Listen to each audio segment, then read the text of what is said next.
Now everyone's doing that. Last year it was the whole idea of the blindside revolution, and that is something that also became my signature talk during the year as something quite different. I'm going to share a little bit about that today. And today we have got something very new and different, which is really what Genius U's about, and it's where we're all going. It's something called learning networks. I'm going to be showing for you what this concept is, why it's so important, and why it's so necessary for where we are. However, before we get started, because we have got the camera at the back, which is going to be viewing me generally as I'm sharing, and I want everyone to just be aware that we're actually at a lodge in Africa, and people from all around the world have come to it. Could everyone just get up for a moment, come to the middle, and wave to the camera over here so everyone can see that you're actually real people in the room? So we have got everyone here, and Danny's coming into it as well. All right, so everyone give a big wave. Okay, everyone say hello world. Hello world. Hello world. All right, okay, thank you. Give yourself a round of applause. Thank you, guys. The whole team here, everyone who is here is a partner of Entrepreneurs Institute. So we've been having our partner conference. Come next year, we'll be running our one next year here in South Africa as well. And we are now going to be starting our presentation, and we're ready to roll. I hope you like my slides. I've worked very hard at them.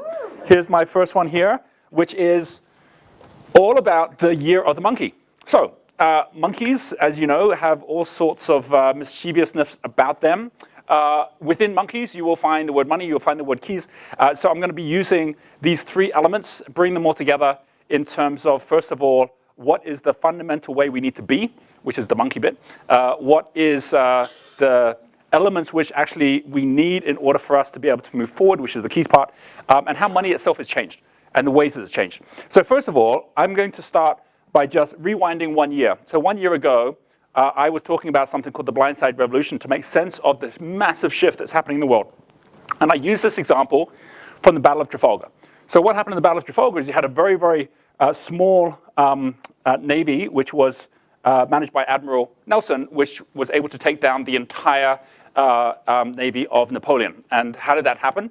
Well, it was by coming from the blind side. See, when you come from the blind side, you have this ability to surprise even Superman. And we are seeing large corporations that are falling as a result of getting surprised from a side they're not seeing, from right angles. This is exactly what happened when Admiral Nelson basically created two columns and basically came directly at the armada of Napoleon's, which is something that had never happened before, so they weren't expecting it. So in fact, normally they would actually all get themselves organized in a row, and the reason they did that was because they all had to see the signal ship to see what they were meant to do, because they didn't have things like mobile phones and WhatsApp in those days. So they had to actually watch and see, whereas Napoleon just said, okay, every man for himself, let's just go for it. And when we actually hit them, because they're going to find it very difficult to hit us, because we're going to be coming to them basically from the blind side. As we do that, we'll just turn around and we keep on coming around again and again and shooting them. And of course, because their ships were actually set up in a way that it was very difficult to shoot back, they pretty much sank most of the Navy. So this is exactly what's been happening out there with all the large companies. We have got the industrial age, which is based on these 12 different industries, and they're being blindsided, right? So these are all the ones that we hear about, we learn about, that are fundamentally designed as part of the industrial complex. And these 12 are actually being blindsided by 12 main technologies.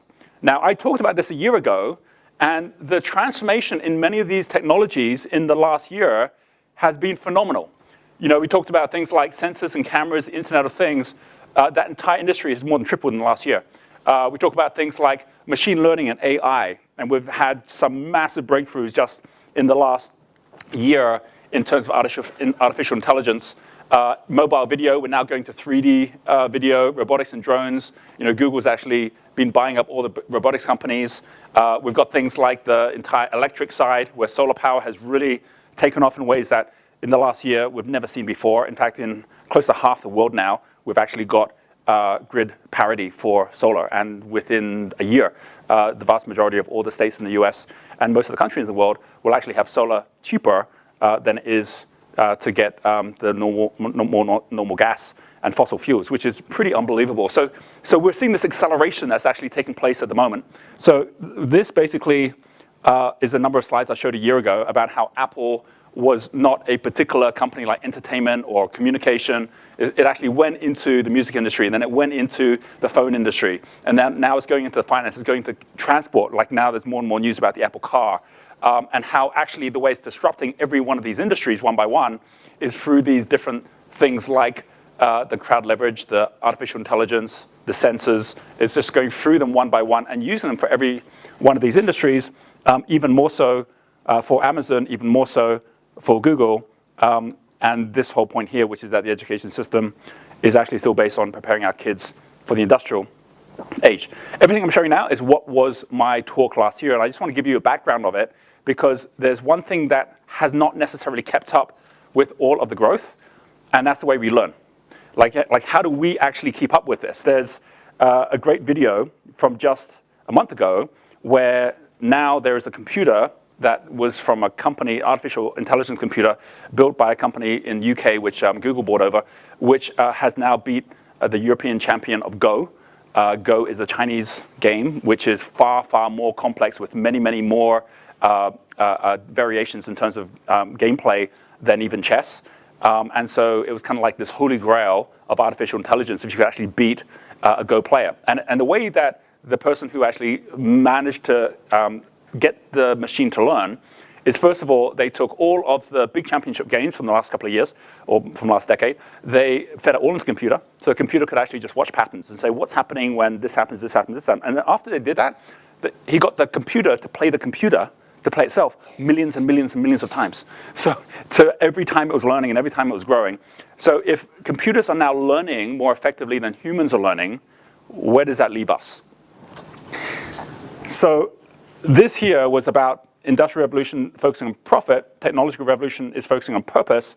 A lot of people get misunderstood as to why it is that Elon Musk would want to, spend so much money on his electric cars, or why, someone like Mark Zuckerberg would want to go and give free internet in India. And so there's a lot of assumptions, which is they must be doing it for their own personal gain, when you've still got Mark Zuckerberg like driving a cheap car around town, because it's really not about the money. So you say, well, then if it's not about the money, what is it about? And it's about shifting from these profit streams to these purpose streams. And they actually link to each other. So at this point, we still don't have artificial intelligence at a form where it's purpose-driven. We still don't have purpose-driven computers. So one thing that differentiates us as humans from our technology is that we tend to be purpose-driven, or if you are efficiency-driven, or if you are effectiveness-driven, you're going to be beaten by technology already. But if you're purpose-driven, well, then you actually stand out and you're a little bit different. And we ourselves are noticing that we are becoming more purposeful. The millennials will say they're far more interested in purposeful, meaningful work than they are in the amount of money they earn. I mean, you still need money, but that's not the main motivation as to why they do it. And so you've got this element towards purpose with the world of unintended consequences. So this is a picture that I was showing earlier this week from the Mobile Congress, where you have all these people with their virtual cameras on, and then this whole dystopia of like, where is the world leading, and what are we actually doing as humans to not get swallowed up by the technology? So that's what this talks about. It's like, what can we do different? Luckily, it is the year of the monkey. So I have a monkey theme. And first of all, let me just tell you what the experts of zodiacs will tell us, right? What they'll say is that it is a year of risk and opportunity. So in Chinese mythology, I'm a monkey, so I know about monkeys, so born in 1968. Monkeys are metal and water creatures, so we talk about elements a lot. Metal is all about structure, it's all about money, whereas water is all about spirit and connected to wisdom. So this is a year when, and it's a fire monkey year this year, right? So basically it means dramatic events are going to happen. They've actually already started happening, if you hadn't noticed. There's huge shifts already that have taken place. We've had a more turbulent start to the year in terms of our currencies, our stock markets, than in any other year in the last 20 years, right? It's just been a pretty incredible start to the year. And it's a year of self-education. So Year of the Monkey is all about taking risks and being rebellious, a year where agile, inventor minds, sheer guts, and bravado will win out. Key success this year, education. Take up courses that matter for your everyday life, not just for your career or status. Run with ideas, embrace the inventive, and don't look back. This is, by the way, just kind of taken straight off one of the astrology websites. But the point is that we're living at a time where these four monkeys are more important than ever. So I showed this slide earlier this week as well. It's more than just the three monkeys, it's four monkeys. And the one at the back has got a mobile phone. And I have divided them up in the four to hear no evil, see no evil, speak no evil, and don't be evil. Don't be evil. Don't be evil is the motto that was in the Google prospectus when it listed the company. All right, don't be evil is this whole idea that you can do anything you want as long as you're not evil. And it's kind of interesting because each of these are basically in the ancient philosophy. Each of these is about the fact that as long as you're seeing or hearing or speaking the negative, you're creating a filter to let in the positive. And as long as you're doing that, then you're missing the opportunities which are right in front of you. You're missing the connections that are right in front of you. I mean, hands up, who here in this room, by just being in a more positive environment, have opened you up to yourself to more opportunities by being here? We see this is what happens the moment you have a guard up, the moment you're in an environment where you actually have to put safety first and you've got to have this veil of distrust before you get to trust, then the longer it takes to actually be able to even spot the opportunities or frankly even think about the opportunities yourself that you can bring to yourself as well. So much about this year is about the speed of trust. It's about how can you actually accelerate that and how can you actually get to a point where the things you will learn this year and the way you accelerate your learning will be far beyond what you could do on your own. So how does that happen? And Hear No Evil is about growing your community. It's about, okay, so if it wasn't all about the noise, and I don't just say evil is something which does bad, I say evil is something that wastes. Anything that wastes your time is evil, right? Anything that wastes resources is evil. Anything that wastes good, smart thought processes or talent is evil. It's all stuff which is a net negative. And this world would be a whole lot better off if we're focusing at the net positive. So this is about, well, how do you build your community around the things that you have in common, which are positive? In terms of speaking no evil, growing your message, how do you grow a message which is positive? When it comes to seeing no evil, how do you grow your brand in a way which is positive? What do you stand for? And then in terms of don't be evil, how do you grow your business also by looking at those positive elements? And how do you actually take those positive elements and articulate them in a way that others can learn from them as well? So everyone out there right now is looking for leading learners more than teaching teachers. And a leading learner is someone who's going, okay, I just learned something new which I can actually use, and more importantly, that I can share. This morning I did a Facebook post this morning, which was just really simple. It's like, here's 3 different things that I can share.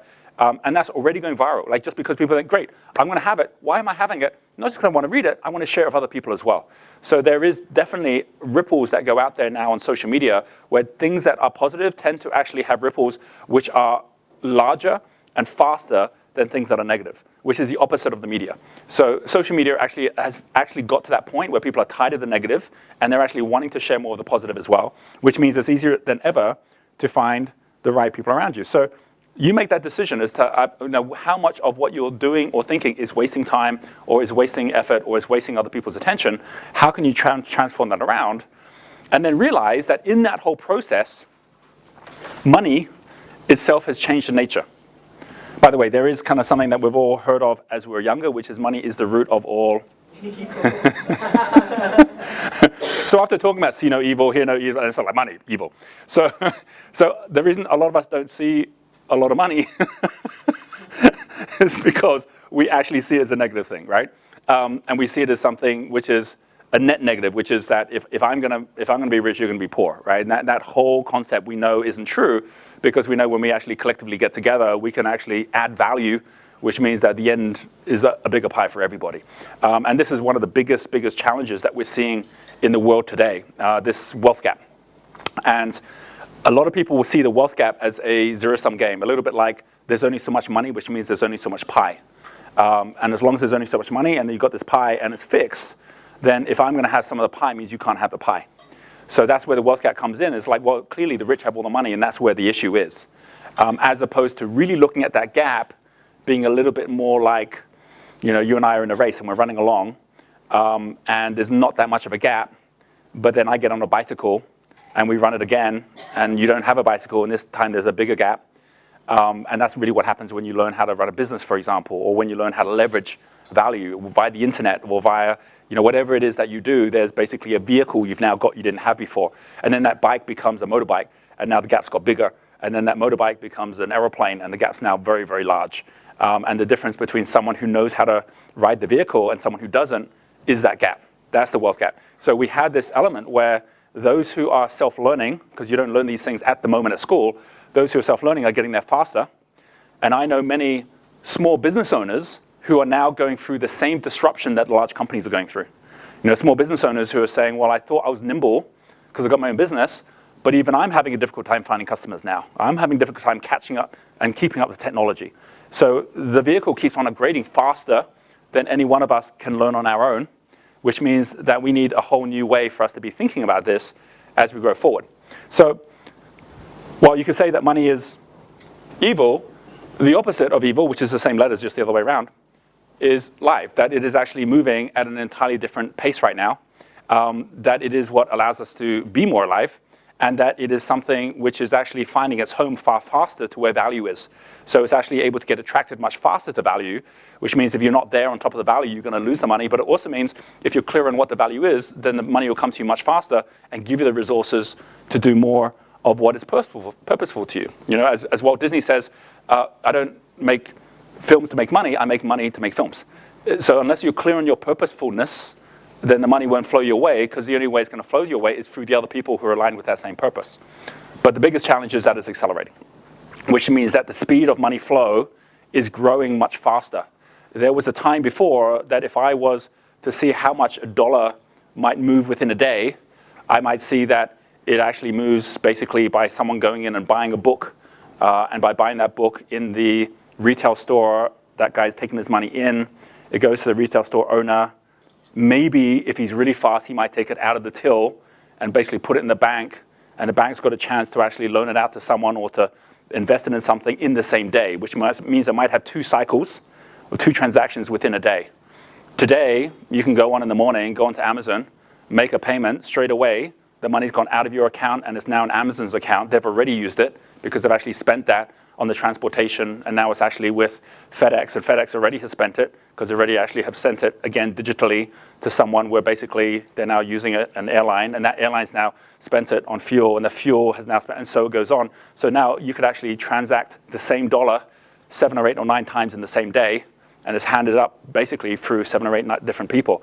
That's basically how money actually flows. It's not about the total supply, it's about the speed of pace of flow. And if you actually increase this pace of flow, what happens is everyone ends up experiencing far more flow through themselves during the day as well. So this whole element of accelerating, challenge with that is we don't necessarily know how to keep up the old ways of doing things. Now, here's where my main talk for today comes in, that there are now some new structures that are being created which allow us to accelerate our own thinking. And the good news is we're right in one of those structures right now, but we're going to put a name to it as well. And the first thing I want to share is the concept of entrepreneurial capitalism is it isn't the tip of the iceberg. When we're talking about money, money actually shows up at the tip of the iceberg.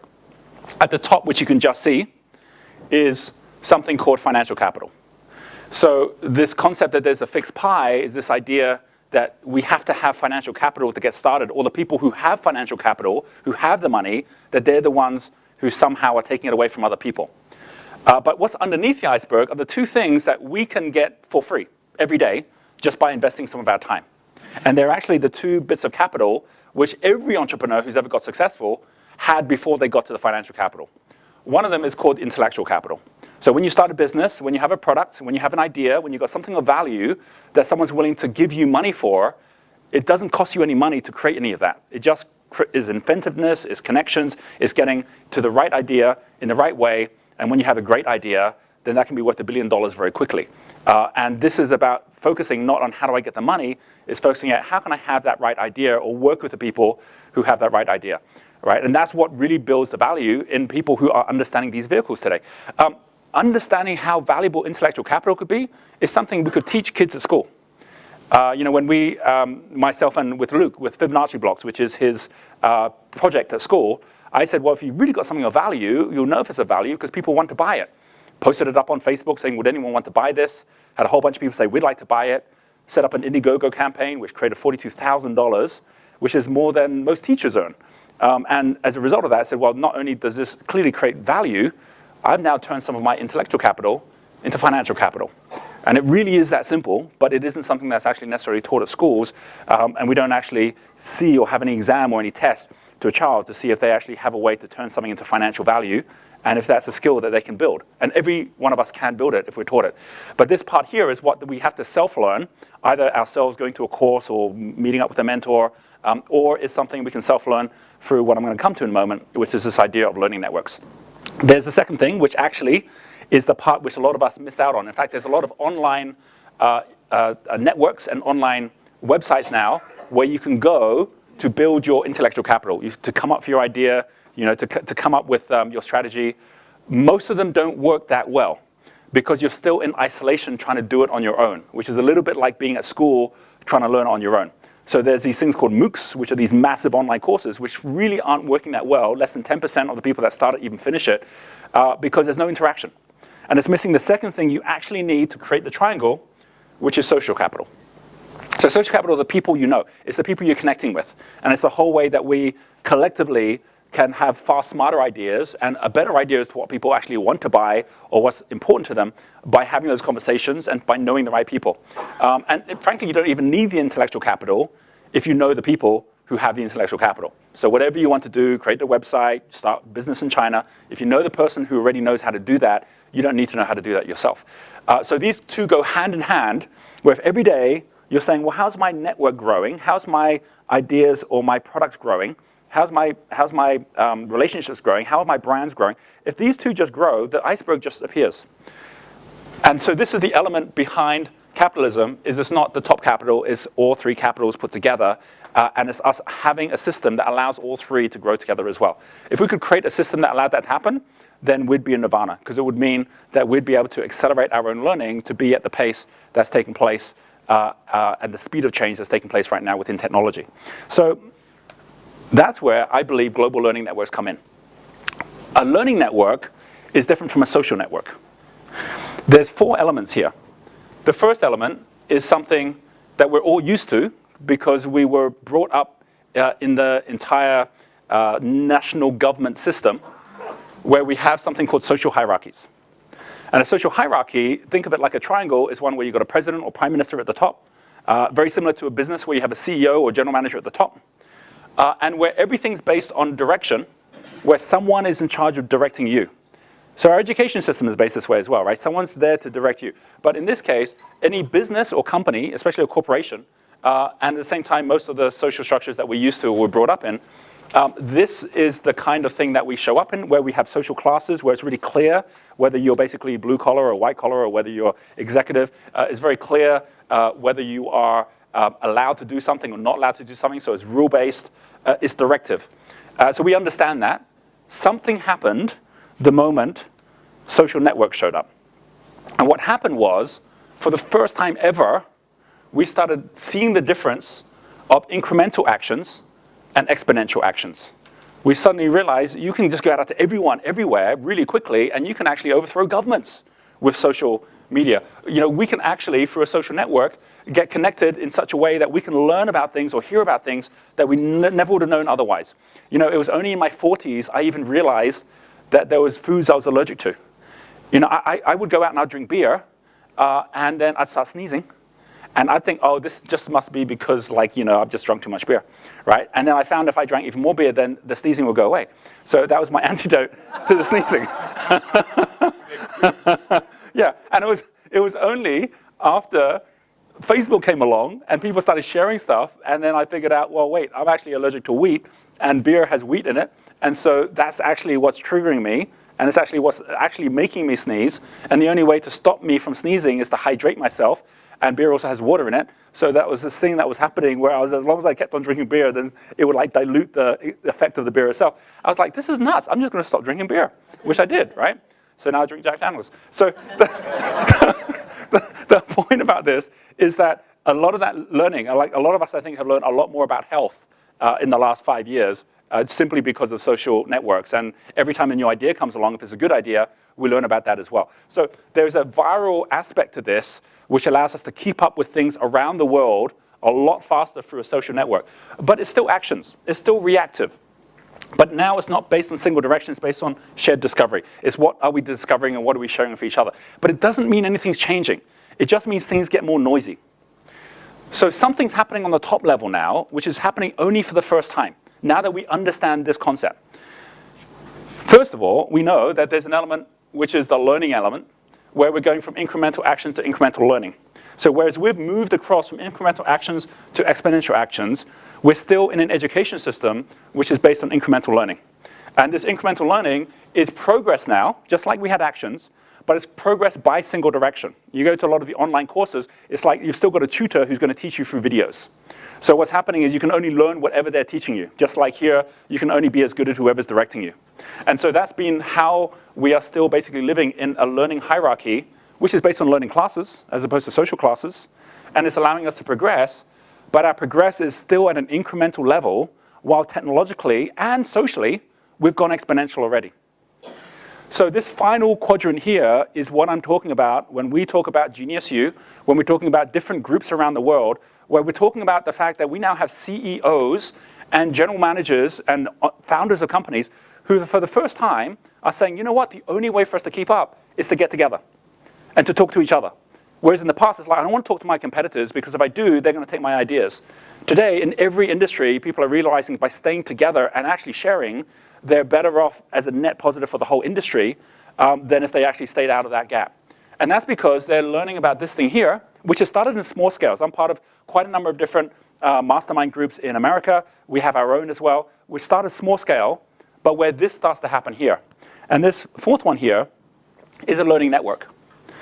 A learning network's called a learning network not just because the people in it are there to learn and progress, but because the network itself learns at a pace beyond what each individual can learn, because they're sharing best practice.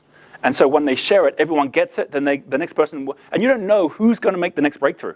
But when you've got like the law of numbers, someone's going to make a breakthrough before you do, and if they're sharing it back, everyone learns that, and so you have exponential learning that takes place, which means you have exponential progress that takes place as well. And this is starting to happen, and I'm going to show you some examples of where it's happening and what it means to us as well. So this is where you now have got progress by shared discovery, where it's not about one person saying, I'm the expert, I'm going to teach you how to do this. You're actually having people learning every day and sharing their learning, getting the best learning, and then going from there. Provided you're able to curate that learning and saying, here's the best stuff, and then people can spot it quickly, use it, and then come back with more feedback. This is exponential learning now. And this is really where the whole world is going. If you're not part of a network within your industry or in your field, which is allowing exponential learning to take place, you're either going to be overtaken by someone else in some other country or some other group, or probably more likely by technology itself. And some examples, just going through this concept, first of all, of exponential learning. Exponential times require exponential learning.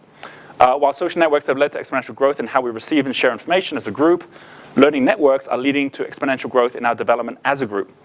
Learning networks are not just networks for learning, but networks that learn. And by rapidly sharing what works now, everyone in the network learns exponentially. Examples. It's amazing the shift that's happened in terms of the tricks that any kind of like daredevil or extreme sportsman can do now, whether it's on a skateboard or whether it's in the big waves or whether it's down a mountain on skis, compared to what they could do even just 5 years ago. Because things that people thought were impossible, people are posting them onto YouTube and saying, look what I just did, and others go, well, I'll try that out as well. They're doing it and then improving on that as well. So you've got basically the entire way that sports is growing within the areas that are sharing it. You've got other sports that aren't actually sharing them on YouTube. They're not really growing at all. They're staying exactly the same. But you've seen that happen. Crowdfunding sites like Indiegogo and Kickstarter, what makes them so good is the fact that you're not just seeing which are the most successful, you're seeing how they made themselves successful. You're seeing what video they put together. How did they organize their perks? What messaging they put together. So when we put the Indiegogo campaign together for Luke, and he's 16 years old, we didn't just start by saying, figure it out for yourself.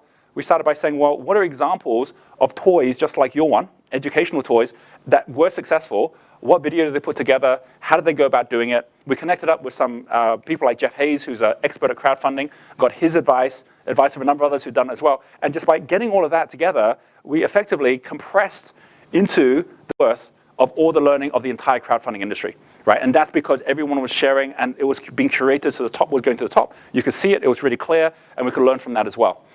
Genius U, which is our network, this is what we're designing it to do. You'll hear more about Genius U this afternoon.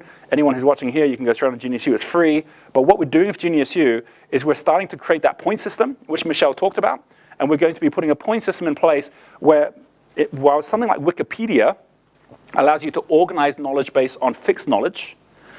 With Genius U, we're organizing information and learning based on real-time learning. If someone has a great book that they think is a great book, they can put that up and say, look, I've got this really good book on sales and marketing at the moment. Someone else can look at that book and go, well, actually, it's not just for everyone, but this is definitely really good for yellow level stars. And so they can tag it as that. And so now that's actually now being created within the community, yellow level stars. You can have people say, actually, I really like that book, so I'm going to vote that one up, or I don't actually like that book so much, so I'm not going to vote it up. So very quickly, you're at a point where if you show up onto that network and you're at the yellow level and you're a star, it's going to tell you this is the one thing that you need to do today which should be the most valuable because the network's already told you this is the most valuable.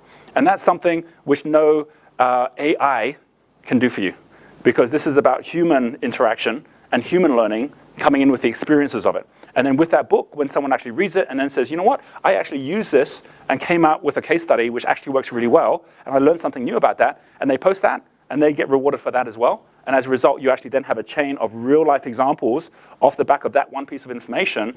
That information becomes more and more valuable the longer it's there, as opposed to just disappearing off your wall or off your stream. And so the power of this in terms of having thousands or tens of thousands of people who are focused at entrepreneurship and who are basically supporting each other to make this work, that's where the power of this really comes in.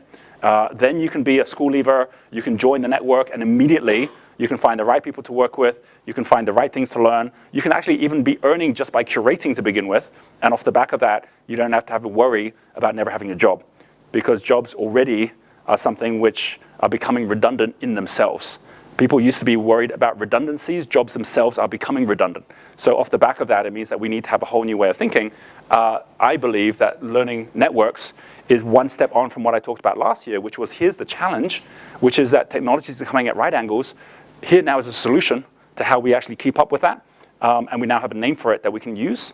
And what's important is to start identifying what are the top learning networks that are out there and how we can actually, just like social networks got started, and then you had a couple of key ones that launched, we can actually do the same thing for learning networks now as well. So with that being shared so far, I'm going to be asking in a moment for people to share whatever's biggest learning that you're getting from what I'm sharing here. But first of all, I wanted to just add this little picture, which is what I posted this morning. This is Alvin Toffler, who was around some time ago. The illiterate of the 21st century will not be those who cannot read and write, but those who cannot learn, unlearn, and relearn. And everything I'm sharing is about this. It's about that ability to learn. So I mentioned 3 keys, right? Here are the 3 keys that I believe are the 3 keys that allow us to do that. These 3 keys I have shared to this group earlier, but I'm going to do it now here as well because it's relevant to everybody. It's the 3 keys that actually make up the philosophy of Entrepreneurs Institute. And they're the 3 keys around learning itself. But now I'd like to apply this to learning networks. I personally believe that every great learning network will start with environment. It will start with where are we? And some of these learning networks actually are conferences and conventions that actually physically take place somewhere in the world. Some of them are actual centers that you can go to. And some of them are online where people actually connect virtually. And I believe they really are going to be virtual reality in the coming years as well. And so whereas someone like Mark Zuckerberg will say that virtual reality is the next social platform, I personally believe it's going to be the next learning platform. It's going to be the platform by which we can actually connect and directly get experiences as well as actually pass knowledge to each other of what really is working and what's not, and then use that in the real world as well. So the whole concept of environment, which is where are we showing up, which is in the right environment. I believe there's going to be environments which are going to be really powerful for exponential learning. Education, what does it mean? How do we actually then share with each other in a way that we can learn? I think that's really going to be changing pretty massively in the coming years. And then entrepreneurship, which is how we're going to make the most of this, or where we'll go from here, which is all about basically creating a net positive from it. If you're in an environment where that's happening, then straight away your brain starts to focus at those same questions that allow you to get there too. And we've done this over the last day and a half, right? Like we're actually all learning from each other and then sharing that learning. And the process we even go through to actually get people to share and then to see where the learning goes from there.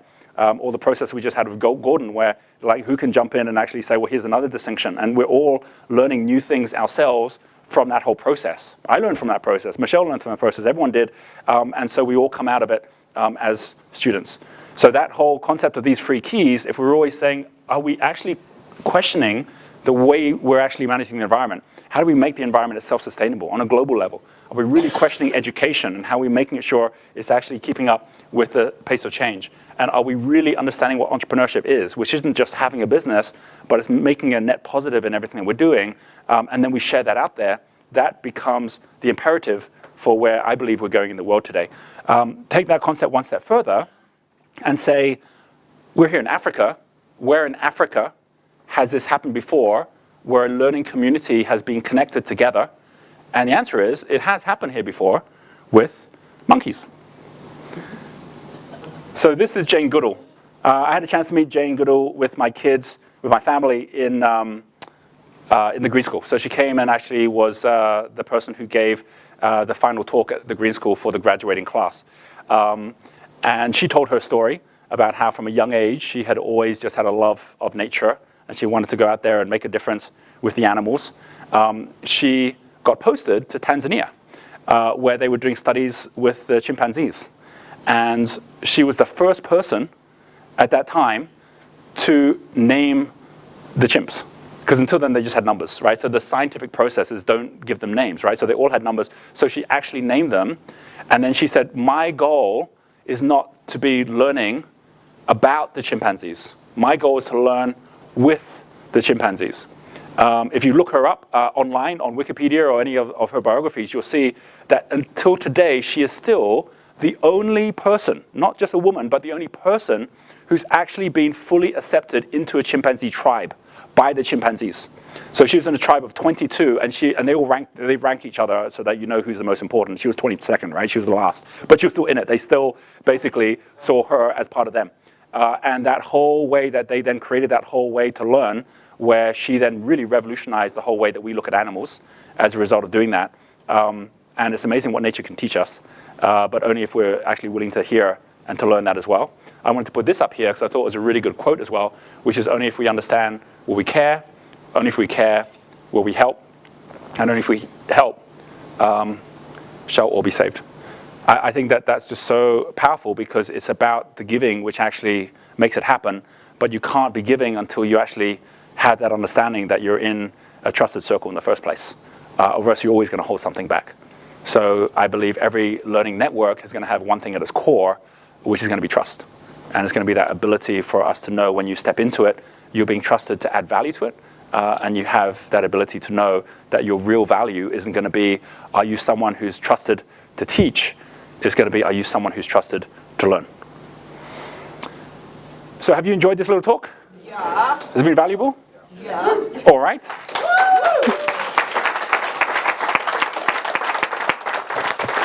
Please take a moment and just share on your table what you heard. What was one big thing from it? We'll keep the recording going, right?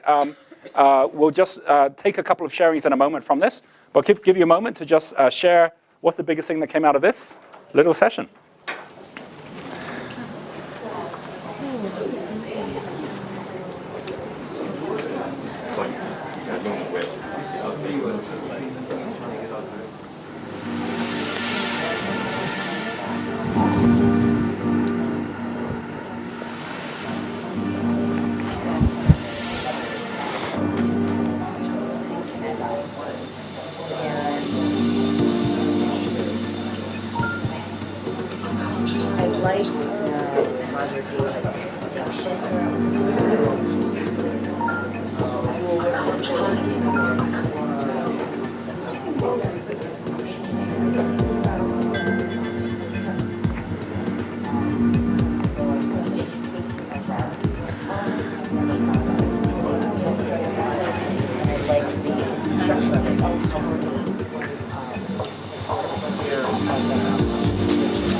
Okay, we got a microphone or a couple of microphones? All right, okay. So we're just going to open this up for anyone who'd like to share. Who would like to share what was the main takeaway just from my little piece there? Come over to Jack to begin with. Jack from Wales, Smart Home Wales. Can we give Jack a round of applause? Can we see Jack on the camera so we can see that? Come around this way, Jack, so we can see you here as well. All righty. Yeah, the takeaway I got from that was this is basically the future of what everyone's going to interact. like, you know, going from social media to one big massive consciousness, one big massive brain, different industries interacting, learning from each other, and then that just accelerates the progress to, you know, disrupt different industries, and it's going to be faster than ever with the social platform. Yeah, you know, kids already are doing this. I mean, my kids do this. If they've got an issue at school or whatever, they'll just straight away go online and chat with each other, or like, you know, they'll chat with someone else they know, and they'll find the answer because they're already in a discovery mode, because that's how they go about doing it. And so they're having to go through this whole structured industrial learning that we've put them through, but the way they actually learn is already different, which is pretty incredible. And so they're going to do it with or without us, right? It's just whether we keep up enough to be of any significance while that transition happens. I've actually got a point to back that up. I've learned more on YouTube than I did in school. Right. So yeah, exactly. All right, very cool. Thank you, Jack. Thank you. Who else would like to share? All right, Joshua. Microphone there. Thank you. I think if we look at if we combine the fact that money is live and accelerating, and with the growing iceberg and the learning networks, if you combine that, you realize that if we learn from each other and we share with each other, that as the money accelerates, we will all be sharing more and more, because it will be all moving within our ecosystem. Yes. In which all of us can grow together. Yeah. No, awesomely. Oh, okay, very good. Thank you, Joshua, for that. I think this is one of the biggest things. Most of the time with social networks, when we're sharing something, we're thinking, would this be something interesting to other people? As opposed to, is this something specifically that I'm adding value to make it more learnable or make it more available, right? So because social networks just aren't set up that way. They're not set up to actually to teach people things, and they're not even like grouped up in terms of people of like minds that are trying to learn the same thing either. So there is this element which is very different, and we're going to really see this. And I'm seeing this already with Genius U and so on, when we're actually looking at a piece of information and saying, right, well, I know there's people in this network that if the right people got this right information right now, it would be the most relevant for them. In my mind, other people might not agree, but I'm going to put it out there to say that for this specific group in this way, this would be most valuable. And then others can choose to agree with that or not. And in the same way that you can go to Amazon and you can find out what's the most valuable book specifically for a genre like business or leadership. Now we'll be talking about a specific book specifically for someone who happens to be in a business in Africa as a startup in environment to make a difference in the energy industry. Here's the best book to read today. Or here is the best post to look at. Or here's the best piece of news. Or here's the best person to contact. And for us to actually have that just being filtered through to us because we're all adding into it is going to be phenomenal. I mean, I think that's going to, and that's what is going to be the structure that's going to allow us to basically capture and, if anything, slow down technology growth, because a lot of technology has been growing just for the sake of it, as opposed to because it's relevant to something that's actually going to add value today to everybody as well. Yeah, take another one. We'll take two more. Stand up, please. That was so amazing. I'm still processing. And I'm processing from the shift from the capitalist money egocentric approach to the more caring economy, that the learning networks are a vehicle for the collective unconscious. And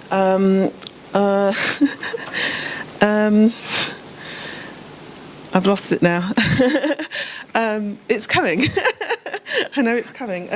You need a learning network that can just zap into your brain. Yeah. It's like 3 C's that came to me: consciousness, caring, and conversations, pulling through the learning networks. Yeah. Awesome. So we're shifting. Yeah. Oh, that's it. We're shifting to the we state. The we, from the I to the we. Yeah. All right. That's amazing. Awesome. So my name is Angus. What's been really interesting over the last couple of years is this concept of abundance, and you hear it in terms of money and sharing, but actually bringing that concept right back to its home, which is an abundance in learning. And not only by being really careful about what we hold to ourselves, we're actually reducing the knowledge and the good that we can do. But by working with others in a learning state where I'm being abundant with my knowledge and my insights, it comes back to me far greater and far faster than if I try and hold something old style where knowledge was power. Now setting knowledge free empowers everyone and will empower me more. So this concept of exponential learning through abundant knowledge or the knowledge network is phenomenal. Yeah, that's great. That's great. I think one of the most important aspects about this is this distinguishing between knowledge, which is what clearly artificial intelligence and technology has done a really good job at organizing, right? I mean, there's no one who could say that the internet hasn't done a great job at actually organizing knowledge. But it hasn't done that for wisdom. Because wisdom's a very different thing. Wisdom's a very human thing. Wisdom's something that is not just about, well, here's the thing to look at. It's like, well, here's different ways to look at that, or here's how experience plays into what could be the right thing.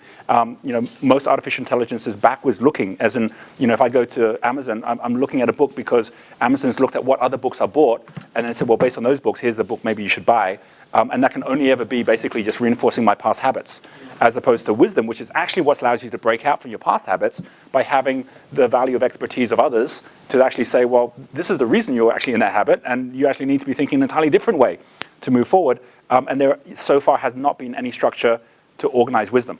And I think what's really interesting about these learning networks and the way that they're now evolving is that they're really the first time that I've seen that there's an actual system that actually solves that big dilemma which basically Buckminster Fuller came up with, which he called the final exam. And the final exam is this whole concept that, and he said this in the 1970s, where technology is already accelerating far beyond the pace of human consciousness to be able to catch up with it.